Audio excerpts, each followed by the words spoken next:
that it allows you to start construction before the design is completed, and have collaboration between the construction contractor and the designer. And actually, the designer and the construction contractor are the same responsible entity, and they collaborate and start construction early.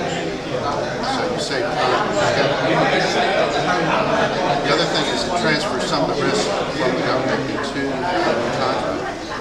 The contractor now has to figure out more about how to design their responsibility for the design as well as responsibility for the quality of the construction. So the analogy is the roof starts to leak in the house that you're building. We have one place to go. Ask why it's leaking. So you go to the design build contractor, and he is responsible for how you design the roof, and then how it's built, the materials used, the workmanship you use, the quality of the construction that you put into the roof.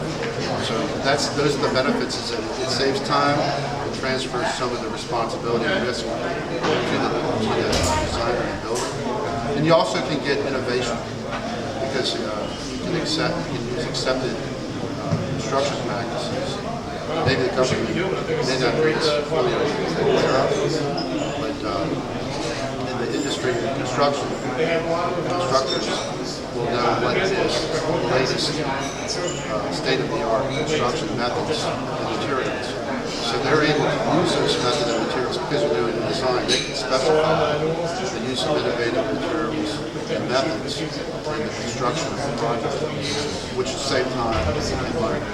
Well, it's a delivery project. It's an acquisition strategy or a way to deliver a project that can involve needing to know more about what the design is.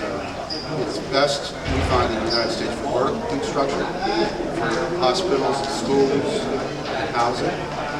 But we found that in some cases we can use it for horizontal construction like levees and falls.